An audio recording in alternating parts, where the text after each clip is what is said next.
तो hey guys, very good morning from Raipur Chhattisgarh. और आज मैं जो हूँ रिव्यू करने वाला हूँ कावासाकी 650 सीसी को। तो हाँ, आज हम लोग लेंगे पब्लिक रिएक्शन मेरे फ्रेंड विपुल का। तो मैं हो गया हूँ रेडी अपने राइडिंग गियर्स के साथ में। तो हम लोग जाके मिल रहे हैं मरीन ड्राइव रायपुर में। तो जाते हैं वहाँ पर, विपुल का वेट करते हैं, आएगा वो, अभी सो के उठा है, ठीक है। तो वहाँ जाते हैं और फिर आज मैं आपको दिखाऊंगा कावासाकी 650 के कुछ फीचर्स। और जिसको भी कावासाकी 650 पसंद है तो ये पूरा व्लॉग जो है ज़रूर देखें। चलिए मेरे साथ।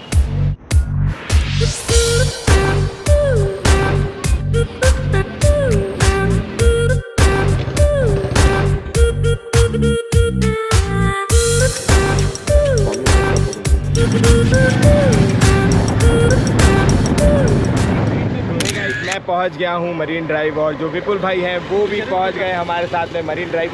तो अभी हम लोग इसके रिव्यू के लिए जा रहे हैं, एक छोटे राइड के लिए। तो पहले एक राइड मारते हैं, फिर बैठेंगे और बात करेंगे कावासाकी 600 के बारे में। तो मैं आपको पूरा कस्टमर रिव्यू देने वाला हूं आज कावासाकी 650 ना, सॉरी बार बार 600 बोल देता हूं मैं।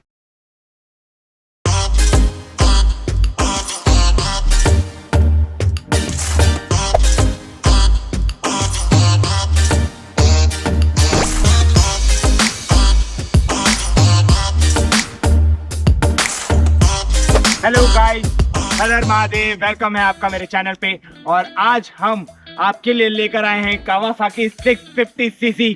तो जितने भी हमारे नौजवान हैं, जितने भी हमारे यंगस्टर्स हैं, कावासाकी के बहुत बड़े दीवाने और सब चाहते हैं कि उनके पास में एक सुपर बाइक हो। तो मैं आज आपको कावासाकी 650 का ऑनर रिव्यू जो है वो आपको बताने वाला हूँ। तो वेलकम कीजिए, हमारे साथ में हमारे राइडर भाई हैं। विपुल भाई, आपका बहुत बहुत स्वागत है हमारे चैनल पे। तो ये है विपुल भाई। तो बैठ के बात करते हैं कुछ विपुल भाई से और आपको बताएंगे कि कैसा रिव्यू है कावासाकी 650 का और कौन ये बाइक को ले सकता है, कौन इस बाइक को चला सकता है। तो आपको मिलेगी पूरी जानकारी। विपुल भाई, जब आप अपनी कावासाकी 650 पहली बार लिए होंगे तो क्या रिएक्शन था, क्या खुशी थी, क्या लगा आपको? वो तो एक अलग ही था। जो एक पैरेलल ट्विन का साउंड जो रहता है, वो एक पागलपन वाला एक साउंड जो सुनने में मजा आता है। एक जो सुपर बाइक से जो साउंड रहते हैं ना, वो एक नेक्स्ट लेवल तो रहते हैं। विपुल भाई, एक जो सबसे बड़ा सवाल ये आता है कि पेरेंट्स जो होते हैं, जो हमारे इंडियन पेरेंट्स हैं खासकर, उन लोग का ऐसा रहता है कि घर में ऐसी गाड़ी आनी चाहिए जिससे हम सब्जियां ले आए, सामान ले आए, सिलेंडर ले आए। तो जनरली स्पोर्ट्स बाइक में ये सारी चीजें तो होती नहीं है, ठीक है। तो पेरेंट्स का क्या रिएक्शन था जब आप ये बाइक लेकर घर गए थे? कि बाइक लेके गया मैं, सिंपल वर्ड में बाइक लेके घर गया मैं। और वहां पे से पहले ही बात ये बोले कि गाड़ी मतलब कौन सी गाड़ी लेके आ गया करके। और फिर उसके बाद दूसरा सवाल, सीट इसका इतना ऊंचा है, कैसे बैठेंगे घर वाले। इस नाम से मैं सोच में पड़ जाता हूँ कि क्या बोलूँ मैं। और ऊपर से फिर इसका parallel twin sound, after market exhaust, तो उसके नाम से पूरा शोर तो होता ही होता है। तो उस चक्कर में उस चीज़ को बचने के लिए अब मैं इसको, जैसे सुबह मॉर्निंग राइड, संडे राइड को मैं जाता हूँ, तो उसके लिए मेरे को घर से 100-200 मीटर दूर पहले से लेके ढकेल के लेके जाऊंगा। उसके बाद कोल्ड स्टार्ट चालू करूंगा। ऐसा रह जाता है। अब रात के टाइम में जैसे आऊंगा, तो दूर से पहले गाड़ी को बंद करके बुलाते हुए लेके जाऊंगा घर तक, ताकि घर वालों को सुनूं नहीं मैं गाली वहां पे। तो इसलिए तो पेरेंट्स लोग का रिएक्शन तो थोड़ा रहता है कि क्या क्या नहीं, 10 तरीके के सवाल पूछते हैं, एवरेज एवरेज सब चीज़ का। तो वो चीज़ का एक अलग ही वो बात बना के जवाब देना पड़ जाता है। तो भाई, हमको एक और सबसे इम्पोर्टेंट चीज ये जाननी है कि ये बाइक को मेंटेनेंस करने के लिए, मेंटेन करने के लिए कितना खर्च आता है, सर्विसिंग कॉस्ट कितना बैठता है, अगर हम कंपनी में जाते हैं तो कितना बैठता है, अगर हम आफ्टर मार्केट जाते हैं तो कितना बैठता है।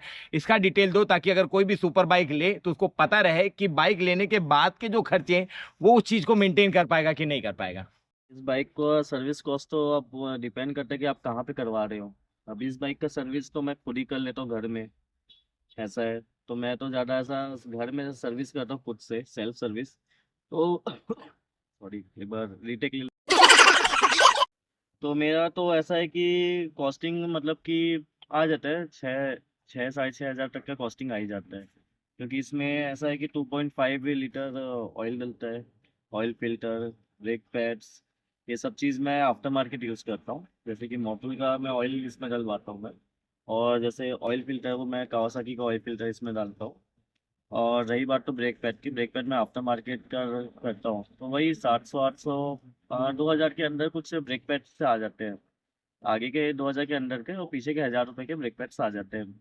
तो वही 6,500 7,000 तक के ब्रेक पैड्स मतलब कि सेल्फ सर्विस हो जाता है इसका। और जैसे आप शोरूम में आप जैसे जाओगे तो वहाँ तो ऐसा है कि 8 से 12 हज़ार के बीच का आपका रहेगा ही रहेगा सर्विस कॉस्ट वहाँ पे, क्योंकि वहाँ पे लेबर चार्ज, वहाँ के कावासाकी के जो ऑयल्स रहते हैं वो सब चीज़ आपको वहीं का ही करवाना पड़ता है। तो जिससे 8 से 12 हज़ार के आप चार्जेस ले सकते हो। और रही बात तो आप आफ्टर मार्केट जैसे कोई शॉप सर्विस शॉप में आप जैसे करवाते हो तो वहाँ भी मैक्स टू मैक्स वही 6 7 हज़ार तक का हो ही जाएगा आपका खर्चा।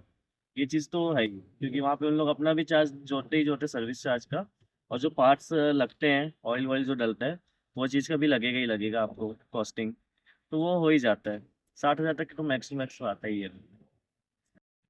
हाँ, तो विपुल भाई हमको ये बताओ कि अगर हम राइडिंग में जाते हैं तो सेफ्टी के पर्पज से हम लोग को क्या क्या चीजों का ध्यान रखना रहता है, क्या ऐसी चीजें हैं जो हम लोग को कैरी करनी चाहिए राइडिंग के टाइम पे सेफ्टी के लिए? तो अब ऐसा है कि आप जैसे सुपर बाइक आप चला रहे हो तो इसमें तो भाई सेफ्टी सबसे मेन प्रायोरिटी है। अब मैं जो मॉडल चला रहा हूँ कावासाकी का 2016 मॉडल नॉन एबीएस बाइक। अब नॉन एबीएस तो अब जैसे कि आज के लोग जो रहते हैं एबीएस वाली बाइक चलाते हैं उनको नॉन एबीएस पकड़ा दोगे तो वो चीज़ एक्सीडेंट होने का चांस बहुत ज़्यादा रहता है। तो ये चीज़ के लिए तो मैं तो पर्सनली मैं ये राइनॉक्स का AIGT4 यूज़ करता हूँ प्रॉपर सेफ्टी के लिए, प्लस बीबीजी के शूज़ और एक्जॉर के हेलमेट मैं जो प्रेफर करता हूँ। तो ये चीज़ सबसे मेरे लिए बेस्ट है, क्योंकि गियर्स सबसे मेन प्रायोरिटी है ऐसे टाइप से बाइक को चलाने के लिए। तो विपुल भाई एक बात बताओ कि जनरली सुपर बाइक लेकर जब आप निकलते हो, ठीक है, तो पब्लिक का रिएक्शन क्या रहता है, क्या रिव्यू आता है आपको मार्केट पे? तो जैसा कि आपने ये चीज़ पूछा, तो भाई ये चीज़ ऐसी है ना कि मैं घर से जब भी निकलता हूँ इस बाइक को लेके तो पब्लिक रिएक्शन तो ऐसे कूट कूट के मिलते हैं कि आप पूछो ही मत। भाई कावासाकी सिर्फ उनको ये ग्रीन कलर की बाइक जो दिख गई तो उनके लिए भाई है बड़ी बाइक बहुत, कावासाकी मतलब सुपर बाइक है, एकदम भागती है। लोग आके इसमें फोटो खिंचाएंगे, बैठ के एकदम फोटो खिंचा के देखते हैं एकदम करीब से। कई लोग तो मेरे से ऐसा ऐसा सवाल पूछते हैं, भाई जितने का तू बाइक नहीं लिया तो उससे अच्छा तू कार ले लेता। अब उनको थोड़ी ना पता कि बाइक का पागलपन कैसा होता है। तो विपुल भाई मेरा सबसे बड़ा सवाल ये है, जनरली लड़के लोग का ऐसा रहता है कि यार फटाफट सुपर बाइक ले लेते हैं ताकि एक अच्छी वाली गर्लफ्रेंड जो है वो उनकी पड़ जाए सुपर बाइक देखकर। तो आप बताइए कि आपकी कितनी गर्लफ्रेंड है, ठीक है, और उसके बारे में हम लोग को थोड़ा सा डिटेल दे दो। वही देखो, सबसे पहली बात तो जो आप पूछे हो ना कि कितनी गर्लफ्रेंड है, तो पहली बात तो भाई मेरी कोई गर्लफ्रेंड नहीं, मैं सिंगल इंसान, single person, single happy life, सबसे पहली बात। और रही बात जिन लोग सोचते हैं कि भाई एक सुपर बाइक ले लेंगे तो एक लड़की इंप्रेस हो जाएगी हो जाएगा, भाई ऐसा कुछ नहीं होता। ये सब एक मिथ है भाई। अब ये चीज़ तो आप जो बोले गर्लफ्रेंड, तो ये मेरी गर्लफ्रेंड है। मैं जो भी सेवा इसकी सेवा करता हूँ पूरा मंथली इनकम जो आता है मेरा वो पूरा इसी में इन्वेस्ट होता है। तो भाई मैं अपनी गर्लफ्रेंड तो मैं इसी को मानता हूँ एक तरीके से। थैंक यू विपुल भाई हमारे चैनल में आने के लिए। अरे, तो आपको बुलाया। हमारे सब्सक्राइबर्स को जितने भी क्वेश्चन थे, होप्स हो कि उनको उसका सारा जवाब मिल गया होगा। ठीक है, तो मिलते हैं, एक आध और राइड करेंगे तो जरूर, उसमें। जरूर।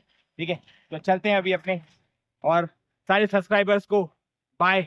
और अगर कुछ भी क्वेश्चन रहेगा तो हमारे नीचे कमेंट बॉक्स में आप टाइप कर दीजिए, और आपको जो भी गाड़ी का रिव्यू चाहिए तो वो मुझे बता दीजिएगा। आपको प्योर रिव्यू जो है वो मैं राइडर के साथ में आपको मिल जाएगा, तो उनको मैं लेकर आऊंगा अपने चैनल पे।